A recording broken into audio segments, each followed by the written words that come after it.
Asibingelele Mahlabezulu. Igama nguThulana kwaNkala.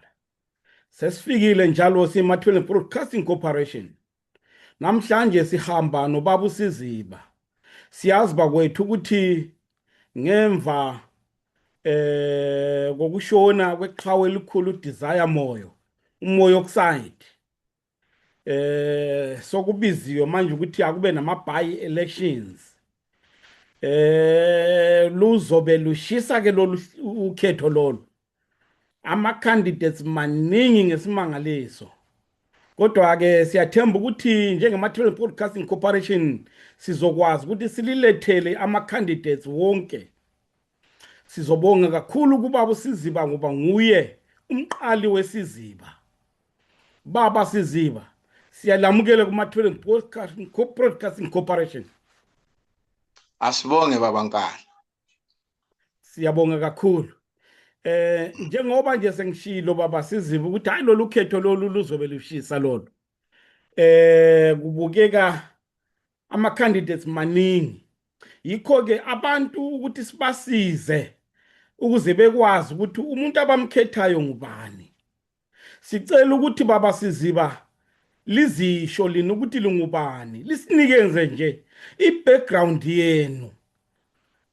Lizalwa kuphi? I-political activism yenu ihamba kanjani noma imisebenzi eliseliyenzile. Ngiyabonga. Ngiyabonga baba Nkala. Mina ngoVivian Vio Siziba ngizalwa esabeleni sabomdabuko seGwaranyemba kusigaba seMakobana eBesta School. Kulapho engayenza khona i-primary school yami. Njalo kulapho engakhulela khona. Ngikhulele emaphandleni isikhathi esiningi. Ngazo ukuthi sengiqeda primary school ngaba sensiyafunda eGwanda secondary. Kulapho ke esaqala khona ukuthi singabafana sibe le interest kakhulu kwinto zembangazwe. Ngase ngizama ukuthi kulapho ngazama khona ukuthi ngiphume ezweni ngempini ngabotshwa umfana omncane. That was 1975. Ekubotshweni kwami ngangena emthethwandaba ngaphuma discharge. Ngemphume discharge ngaleso sikhathi awusitho ngavela uphume discharge loba kumbe mhlawumbe mawucabangela ukubana wena ungaphazamisa inhlala kahle kumuphambanise umbuso wabo amabhuno babe sebenzisa umthetho i-law and order le state of emergency ukuthi bakuvalele loba uphume discharge loba ungalacela ucatshangelwa nje. So ngahlala khona ngale 75 aze yaphuma ngo78. Ngithe mphuma ngo78 njengomuntu evele efisa ukuyempini ngahle ngachapha. So okombusazwe lokho ngakusukela kudala sesengifana omncane. Ngatraina ngola ngaphenduka ngajoina umbutho wezwe.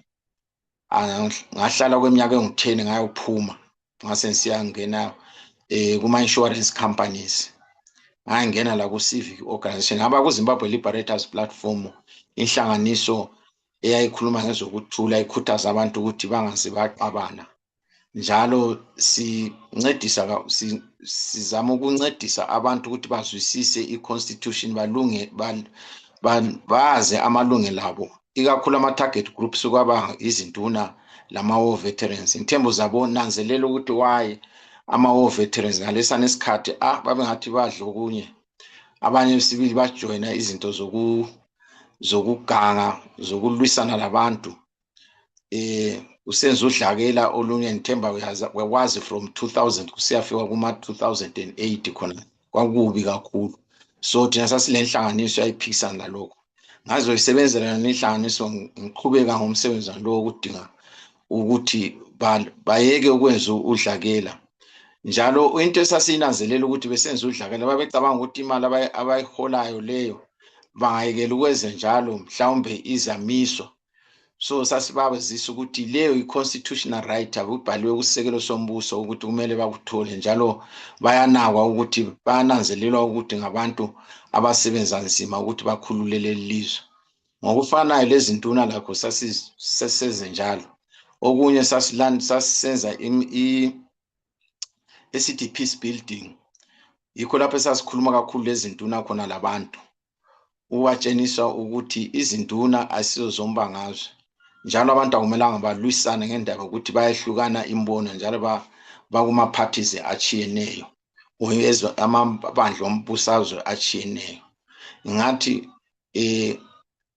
ngamafitshane nje liyakhumbula ukuthi kuthe ngesikhathi sonsanama 2009 iZAPU yaphuma, liyakhumbula ukuthi kwaba le unit i-forced unit liyana kwakungala ngenye indlela i-unit at gunpoint. So ithe iphumile iZAPU, hayi ngahle ngabuyela ekhaya ngazibona ukuthi kungcono ngibuyele ekhaya sivuselele ikhaya lethu elalilembeko elalilenhlonipho linaka even lokunanzelela amasiko akaZulu. Yikho lalamhla ngikhonapho kuZAPU. Yikho kuthe sengilapha ke ijaha leli lidluleyo lisebenze kuhle kakhulu ku-constituency. Yikho kuthe ngemva kokutshona kwalijaha leli kwase kumenye ukuthi kube lokhetho. Originally iZAPU yona yafisa ukufa kodwa yakunanzelela ukuthi ama-candidates uma emaningi angeke kuphume impumele kahle. Yikho yazama ukuthi incenge ukuthi hayi kungaba njani ufaka i-candidate eyodwa ekumabandla aphikisayo, hayi kwehlula abasebesithi hayi ndoda kungcono ukuthi ume lapho uncintise ekhethweni lolu. Yikho kungena kwami. Bonge kakhulu baba Siziba. Siyabonga kakhulu, inhle kakhulu iprofile yakho. Abantu uma bekubukele kudeni bayabe bengazi ukuthi umuntu uneprofile enjani. Manje siyabonga kakhulu. Ngibe sengithanda ukuthi ngibuze ikakhulu ngomsebenzi owenzayo kuZAPU right now. Ungabe uphethe siphi isikhundla kuZAPU? kuZAPU nginobhala weprovince. I-province iphi? Iprovince yakoBulawayo. Bulawayo Okay. Metropolitan. Yikho ke okwenza ukuthi ngibuye ngime khonapha ngiyi-candidate. Aha. Hayi, kuhle kakhulu, siyabonga. Ya, asibuye ke kuwo lo msebenzi esibhekane nawo noma ngithe nibhekane nawo eNkulumane. Wena luqobo lwakho baba Siziba le constituency yaseNkulumane uyazi kangakanani? Hayi ngithe asekulesikhathi ngilapha eNkulumane. Ngingathi ukuvela kwami phandle ngene esibuthweni ngihlalele emakhanda kodwa ngihlale eHarare isikhathi esiningi. Yikho kuthe ngo94 ngo-October mhla ka31 ngachiya umbutho ngaza lapha eNkulumane. Ngisiza lapha eNkulumane ngahle ngathenga lendlu ngathatha hayi kongamasenti kwami ngathenga indlu enale ngikhona lalamhla. Uyakhumbula ukuthi kube kubi kakhulu kumhlubulo lo eMatabeleland. Sathi ilizwe lithathwa sayehluleka ukwakha. Sehluka ngomumo okhona ngoba bengalandaba liyakhumbula uNdlovu waBulawayo evela eWanke. So umuntu oyesesibuthweni wayethwele nzimo ongumzipra. Kwakusithi emsebenzini khona ngale uharaswa kuthi pho ungaphuma khona wawuhle ukuthi bangakwazi uhle unyamalala baningi abanyamalalayo ngokufanayo. Yikho hayi ngase ngisiba forced ukuthi ngithenge indlu. Mina ngashada ngo90 so ngithe sengithenge indlu le ngithenge ngo1995 ngoMarch. Yikho ukuthi ngo95 kwazi ukuthi ngo94 ngavele sengiphumile njoba nje lutho ngithethwa amasenta. Hayi ngabuya lapha umuntu wayengukhansela ngalaso sikhathi kwakungubaba uStanile, may his soul rest in peace, uNelson Stanile. So njoba mina ngahlala edetention uNelson Stanile sake sahlala sonke edetention. Yikho ke ngahle ngabuya ukuparticipate kumphakathi ku civic matters khonapha eNkulumane. Angizange ngithatha isikhathi esikoleni ngecontributions engangizenza. Ngiyake ngizwa abantu bengathi bathi khona hayi abantu ababesebenza umsebenzi njengathi kababathandi, kodwa mina ngokufika kwami ngazehlisa ngaba ngaphakathi ngaba yiphathi yomphakathi ngangicontributor esikolo ngolwazi lami nanti vele ngasebenza kwezemali. So imibuzo yami kwambala ukuparticipate kwambala abantu babona ukuthi hayi kusho ukuthi umuntu lo nguye ongasibambela ingcebo. Yikho ngase ngisiba ku-SDC ye-Amaven Primary School umntana wami waqalela khona kwambala ukufunda eMaven.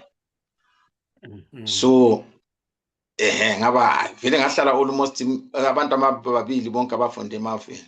So ngiparticipate kakhulu khonapho ku-community lanxa ngangalazi ikhundla ezinye nje, kodwa ke okwasenzakala ukuthi imihlangano yonke esiyenzayo yokwakha isigaba siward 23 lapho okule constituency lapho engikhona ngibe ngumuntu emphatheka izikhathi eziningi, ukuthi abaningi esasisebenza sonke sebasishiya emhlabeni. Yeah, ngokuyibheka kwakho i-constituency yaseNkulumane, ngathi indingeko o ngithi ama-needs e-constituency laphana engaba yimaphi? Kunengi ilizwe lakithi kade silimi mazonzo. Njengoba ngizaba yi-legislator nje, ngifisa ukuthi ngibe yi-legislator. Yeah. Khonokho izidingo eziseNkulumane kumbe ihlupho eziseNkulumane ezinye uyabona ukuthi zi-attributable kwini ku-central government. Okwaso kumele ukuthi wena ongu-MP usebenze ndawonye lama-councillors lezakhamizi u-identify inhlupho ezikhona. Lokho kuyaba kubehlula ukuthi bakulungise, kube yimi engikutholayo ngisiya ku-central government, iparliament ku-central government. So kunengi kungaba into ezinjenge imfundo kulohlupho olukhulu, i-unemployment, i-social services, ikakhulu silabantu abaningi abasebekhulile. Liyakwazi ukuthi i-meltdown leyani ichiya abantu be-desperate. Mina njengoba ngikushilo ukuthi ngeke ngasebenza ku-insurance, ngangile lami ngathatha ama-insurance. Abantu ababesebenza emsebenzini yabo i-meltdown leyani yachalela phansi ama-savings abo. Lamhla sebesithi bekhangeleka babona ngathi kuthiwa ngabantu abangazange bake basebenze. Zonke lokhu kuyadinga ngezindubo ezikhona ku-constituency, i-unemployment yabancane, ayabatsha, indubo ezikhona ku-constituency zonke lezo. Njalo udaba lolu lwama-drugs, izinto ezikhona ku-constituency lezo. Kunengi sibili okukhona okuyaba kudingeka ukuthi kulungiswe. Ngicela lintshele kancane ngodaba lwama-drugs lolu, libone ngathi lubangelwa yini lona? Ama-drugs laba phela kuyaba kwenvolve abantu ababili. Uma letha ama-drugs baba le problem and then base beficana abantwana labana bevele benjani. They are exploiting i-situation, i-desperate situation yabantwana ukuthi bathole imali. Ngithemba uyabona ukuthi ayisiyo into eZimbabwe yodwa. Ngibona kathesi uyabona eSouth Africa kule commission of inquiry luyathinteka kakhulu udaba lwama-drugs. And then mhlawumbe kuyaba kule corruption, but lokho angakudingisisi ngikuthole. Ngoba nxa uzabona ama-drugs esanda, kathi bona abayimele ukuthi khona bakumise lapha ngobani. So kukhanya kulokukhwabanisa phakathi bona abamele ukuthi baqonde ukuthi bawamise lawa ama-drugs, kungaba lengxenye yakho abakwenza ukuthi kugcine kumemetheka. Yeah. Hayi ngikuze uphakamisa udaba lwe-social services.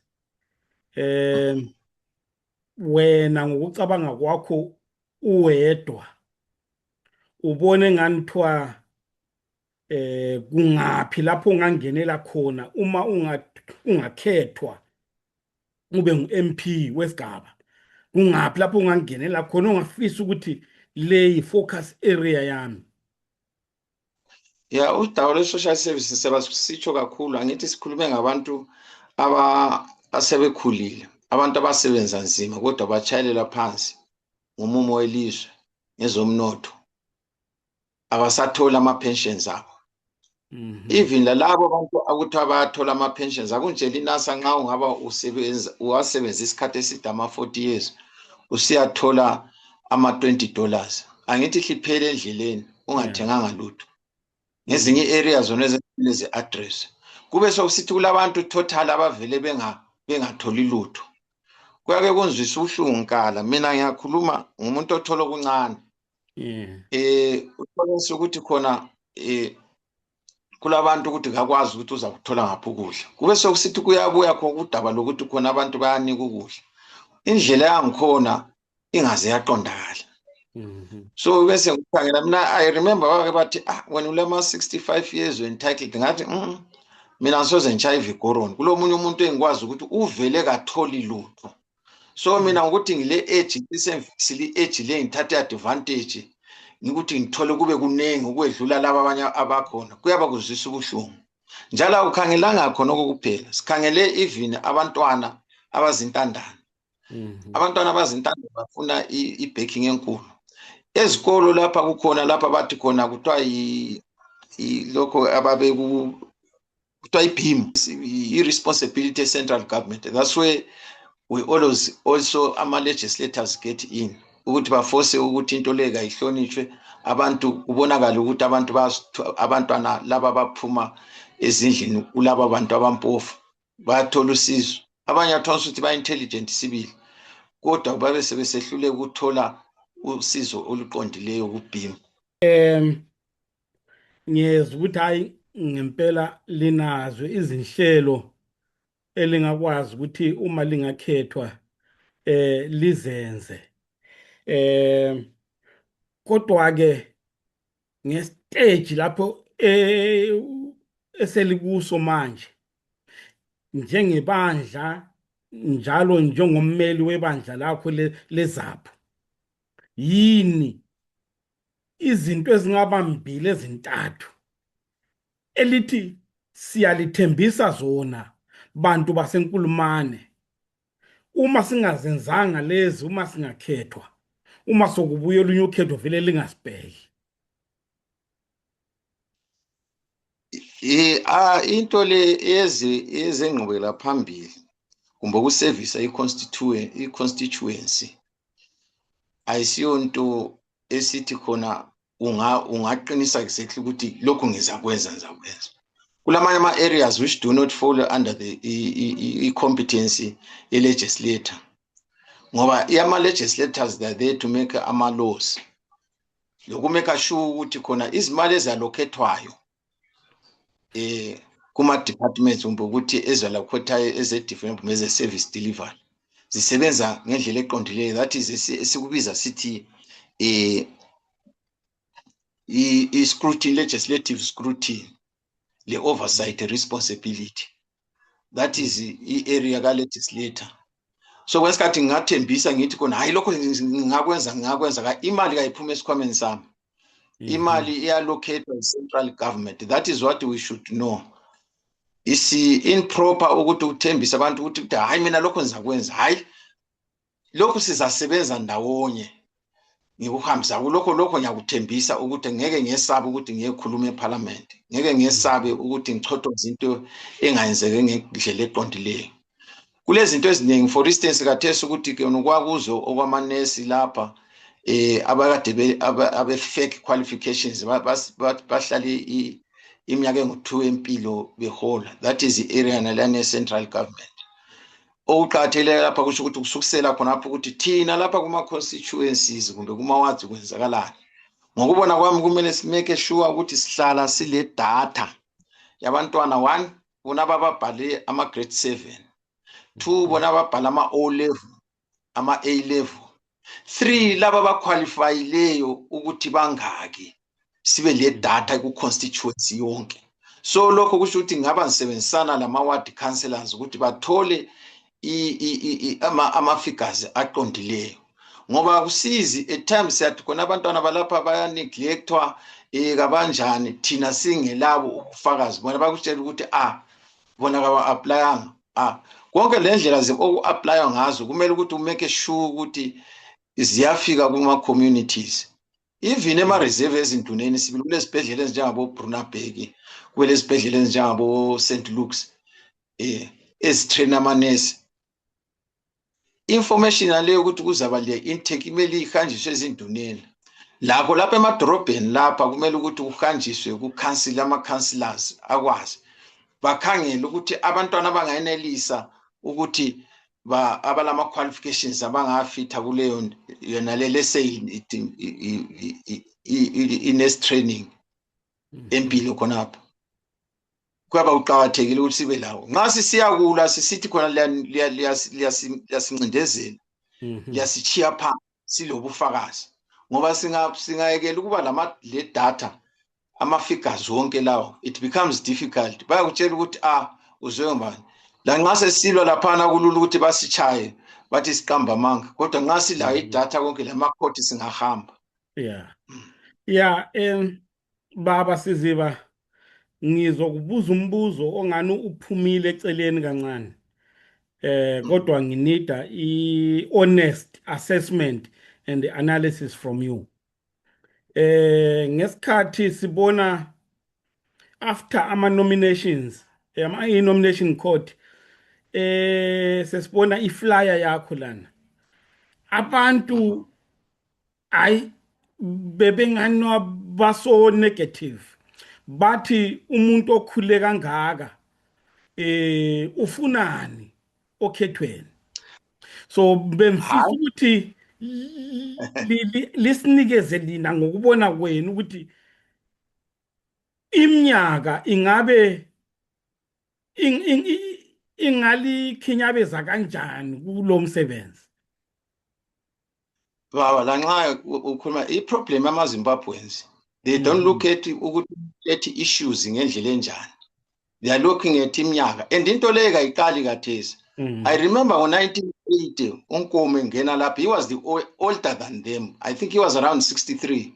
Kodwa umdala Chembera ari kuchakachi aende kunoroya, bona babesithi umdala Chembera aende kunoroya, la lamhla kabasafuna ukuqhuphuka. That is innovative attitude. But asiyo problem abantu beZimbabwe. Uyabona sikhuluma ngemfundo kunje. EZimbabwe umuntu ngahamba kathesi, even usiye ezikolo usiyana, kabazi ukuthi constitution yabo ithini. Uyabuza section 1 we constitution umuntu oyicivil servant. So ngezinye izinto kumele sizilwise zonezi ukuthi abantwana abafunde iconstitution esikolo esecondary, la nxa sebechitheka besiya kuma tertiary institutions sebelolwazi njengobo Zambia iyafunda iconstitution. So abantu baba lo limited knowledge yikho abakukhangeleyo. Kanti bazakhuluma ngami mina kambe sure ngimdala kulabo Putin, ngimdala kulabo Ramaphosa, ngimdala kulabo kuthiwa ubani lo ongenileyo. Yena lo ongenileyo ungeniswe youth, anti kube kungena umuntu omncane uChakwera. Ama youth babe eMalawi. Angithi bamkhiphile. Bamkhipheleni. Into esimele siyazi leyo ukuthi no, we must look at issues. I am not saying ukuthi khona ngantshela ukuthi khona izayenzana. Mina njengoba ngikufakela le experience engilayo, njengoba ngikutshela ukuthi khona abantu babekutsho njalo ukuthi khona hayi lo usekhulile, yes kanti ukuba mutsha sokuyi ability. We must look at the ability ukuthi umuntu lo is he going to deliver yini. That is what is important. I know. Kuyezwakala kakhulu. Njengoba nje enye into baba, i-election lay is very critical. Sesifuna ukuletha i-knowledge manje. Uyabona kathesi kulezinto ezikhulunywayo kakhulu, udaba olusegudwini olokwengeza iminyaka kapresident kube iparliament le khona. Osukisana lama provisions econstitution akhona. yona li constituency abantu mina engakuwaphila kubo ukuthi khona abantu kababe ukuthi ama candidates manenge okunganani but njoba bezizwela sixoxa nje sikhuluma into le constituency enkulumane it should indicate ukuthi abantu bafunani. Antu uyabona ukuthi ungakhangela endaweni ezinjengabo Britain izikhathi eziningi senza ama by elections uzeza sebe predicta ukuthi kusho ukuthi i-conservative izaluza kumbe kusho ukuthi i-Labour is losing. Bakhangelene ama issues. Abantu balapha enkulumane they should stand up baphume ngobunengi babo. Ukuthi sibanenge ama candidates akutsho lutho. Kodwa bangaphuma ngendlela abaregister ngayo. Bahambe bayademonstrate ukuthi into efuna ukwenzakala kasifuni. I-purpose ye-vote one is to address ama grievances loba project ukuthi ama grievances silohlupho olunje singalufuniyo. You can only demonstrate that by expressing it through the ballot box. So yena le into elasingena abantu bayakhanya befuna engathi gabalandaba layo. Aluba kuthiwa ama by elections wonke ayenzakalayo izanu ngawini. Abantu ba demonstrate ukuthi into elikhuluma ngayo njalo izani yaphuma ku manifesto ebiyenzi. For instance yena into esikhuluma ngayo eka 2030 babe ifakile ku manifesto ka 2023 kasikhulumi ngayo into eqhakathekile ukuthi aluba sikhuluma ngayo ukuthi lithunywe ngubani nale into thina salivotela salinika imandate sikhuluma ngani sikhuluma ngedevelopment kanti selitshona lilwisana ngayena le indaba ye 2030 isingena ngapi lokho elalisithembise khona njengakhona apha eMathebeleland indaba yamanzi okuhlala kukhulunywa ngedamu ukuthi lile 70 something percent aluba abantu balapha bayakunazelela abankulumane and ngiyabacela abantu benkulumane ukuthi basukume ba challenge le into by voting izaphu isuke kude njalo ukuba le problem le khona kuyatshengisa ukuthi umnikazi ovele melabuse ngubani. Angithi izaphu iyadalayo udaba lezombusazwe ngubaba wezombusazwe. Umntwana nxa ngaxhwala achaye uyise kambe kuyamlungela? Akulungi lutho. Akulungi lo. Asike sizibuza ukuthi izano phakathi kwama liberation movements wonke la eSouthern Africa iyangola yangena empini enzima ukuthi kwakuvele kunzima lapha ngazibonela lami kwakungayenzi. IMozambique yangena they corrected izinto zabo within 20 years. Thina sesiya ku 50 years kungalanto ekhanya kuyini lokho kuyatshengisela ukuthi abanikazi okumele babuse izapho. Aphuma ama opposition kambe sesithembile ukuthi hayi lapha iyakuduka sibili basebenza sibili but waphihlizika kutshenisani kwankwana ukuthi hayi abanikazi namba you like it or not. Hayi sesizoluphetha nje lolu hlelo abe ngingafisi thulubelude kakhulu. Ngiyathemba ukuthi abantu bayalizwa kodwa ke bemfisa ukuthi maybe just in 2 minutes khulumani nabantu basenkulumane directly appealing to them. Engakuyaphila to them ukuthi hayi kabavotele izaphu babuyele kunhlanganiso yabo. Angikwazi kumbe bayesaba kumbe bayana izaphu ikhona babuyele bayibisele izaphu ku support yayo leyana evele ikhona. Akula ngenye indlela kusokuzitshenisele ukuthi khona abanikazi kuvele kumele babambe ngobani njalo babuye ngobunengi ngodaba lolu nxa bezabuya ngobunengi bavotela izaphu. Ngizakutshela okunye okuyizinto even for instance izaphu ile grievance serious against izaphu. One yathathela izaphu impahla. Zaphu ziphi yathatha impahla namhla kukhulunywa ngazo. Yaphinde yabulala abantu. So nxa kuyikuthi abantu kabavoteli izaphu ama candidates ayo ukuthi abe parliament izanu yabahleka. Lo mhlaba vele nxa ukhuluma njalo bazikhulumela bathi sikhona ku unit ungazi ukhulume umhlaba soze ube sympathetic ngabo. Yikho ngikhuluma ukuthi i-grievance uya-expressa through i-vote, by voting those people who are articulating those grievances. So abantu kumele ukuthi babone ukuthi bayivotela, ngoba i-poverty le khona yaqalisela khonapho ukuthathelani izaphu impahla. Lamhla bayimpoverisha izaphu, bayenze aba ngumyanga izaphu, baze bagcina sebenyathela ukuthi ivele ingaze yaphuma. But njengoba isiphumile, abantu kababuyele bavuse umuzi wabo.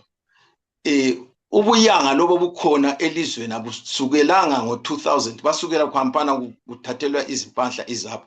Njalo nxa bengavoteli izapho bangacabanga ukuthi izinto zabo zingalunga, ikakhulu abafowethu.